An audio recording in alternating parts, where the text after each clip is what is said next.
United ပိတ်တဲ့အားလုံးပဲမင်္ဂလာပါအားလုံးကိုပြန်လည်ကြိုဆိုလိုက်ပါတယ်ပြီးခဲ့တဲ့ຫນွေရာသီအပြောင်းရွှေ့ transfer ဝင်တောင်းမှာကအဆိုးဝါးဆုံးခေါ်ယူမှုတင်းမှာထိတ်ဆုံးမှာရှိနေကြကျွန်တော်တို့ရဲ့တိုက်စစ်မှုအသစ်လေး Benjamin Sesko ဗျစဉ်းစားလို့မရအောင်ဒီအရာကိုရွေးချယ်ခဲ့တာ agent အယောက်20ဗျာ agent အယောက်20တဲကမှဒီ6ယောက်က Benjamin Sesko ကဒီရာသီအပြောင်းရွှေ့မှာအဆိုးဝါးဆုံးဖြစ်ခဲ့တယ်ဆိုပြီးမဲပေးခဲ့တယ်ဒီကောင်ကြီးမူးညာနေရလည်းမသိဘူး Premier League မှာလည်းနှစ်ပွဲဆက်ဂိုးတွေသွင်းပေးခဲ့ပြီချာအသင်းရကောင်းနေဆိုလို့ရှိရင်ကွာမင်းတပတ်လောက်ကလာစာကိုပေါင်3သိန်းနဲ့6000ထိပေးနေရတဲ့တိုက်စစ်ကစားသမားတွေတောင်းမှာအခုချိန်ဒီ Premier League မှာဂိုးမသွင်းတဲ့ကောင်းနေရှိတယ်ငါဘယ်သူကိုပြောလဲဆိုမင်းတို့သိမှာဟုတ်လား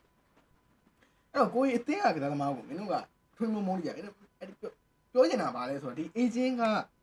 ခုမဲပေးတဲ့ကောင်းတွေကဒီ16သိန်း fan တွေရဲ့သူတို့လဲ fan တအုပ်တယောက်အပေါင်းဖြစ်ဖို့များတယ်ဘယ်အသင်း fan တွေလဲဆိုတာမသိဘူးပေါ့ဗျာဟုတ်လားကိုကြီးအသင်းရကစားသမားကိုဗျအခုချိန်ဒီတော့ပွဲ9ပွဲတောင်မှပဲမကန်ရသေးပါဘူးပွဲ9ပွဲပြီးအောင်တော့ Benjamin Sesko နေနဲ့မကန်ရသေးပါဘူး။ဘာဖြစ်လို့အခုလိုမျိုးကြီးတွေပြောသွားလဲဆိုတာမသိဘူး။အဲ့တော့ဒီ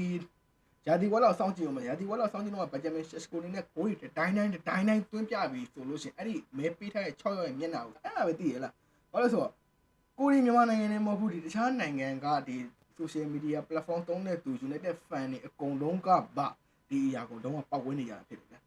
။ကျွန်တော်ပြောတာမှားလားဆိုတော့ကျွန်တော်လည်းမသိဘူး။အဲ့တော့ကျွန်တော်လည်းဒီအရာကိုတွေ့တာမနေ့ကနေတွေ့တယ်ဒီနေ့ထိလည်းအခုထိလည်းဇက်တိုက်ဒီဟာနဲ့ပဲဇက်တိုက်တက်နေကြတယ်ဗျအဲ့တော့နိုင်ငံခြားအကောင့်တွေငါတို့အသင်းကိုမုန်းတာမဟုတ်ဘူးလားမြန်မာနိုင်ငံကမင်းတို့မုန်းနေတယ်ဆိုတာကငါတို့က AC ပဲလားနိုင်ငံခြားကတခြားကောင်တွေတောင်မှပဲငါတို့အသင်းကိုအထွေးမုန်းနေတဲ့သူတွေကအများကြီးအင်္ဂလန်မှာအောင်မြင်ဆုံးအသင်းလေးအဲ့တော့ထည့်ပြောရမှာပဲဟလားထည့်မပြောလို့မရအောင်အင်္ဂလန်မှာအောင်မြင်ဆုံးအသင်းတစ်ချိန်လုံးကကျွန်တော်တို့ရဲ့ကပတိန်ဟောင်းကြီး Harry Maguire ပြောခဲ့သလိုပဲအင်္ဂလန်မှာအောင်မြင်ဆုံးအသင်းလူမုန်းများဆုံးအသင်းဖြစ်တဲ့အတွက်ကြောင့်ခုလိုမျိုးဖြစ်တယ်လို့ပဲထင်တယ်အဲ့တော့ agent အဲ့ဒီ6ယောက်ကိုဆက်လက်ပြီးစောင့်ကြည့်သွားမှာလားပြီးကြမှာပြီးစကားကြီးစောက်လို့စောက်ပြောမလားဆိုတော့ဒီသေးဘူးပေါ့ဗျာအဲ့တော့ညီကိုတို့ရေဘလိုမြင်နေရှိရလဲကျွန်တော် Benjamin Sesko ကဒီပြီးခဲ့တဲ့နေ့ဒီအပြောင်းရှိမှာ transfer ဝင်တောင်းမှာကနံပါတ်1အဆိုးအဆုံးနေဗျာကွန်မမှာဝင်ရောက်မှတ်ချက်ပြောရပါတယ်အားပေးသူတယောက်ချင်းကျေးဇူးများကြီးတင်ပါတယ်နောက်ဘူးဒီမှာပြန်တွေ့မယ်ဗျ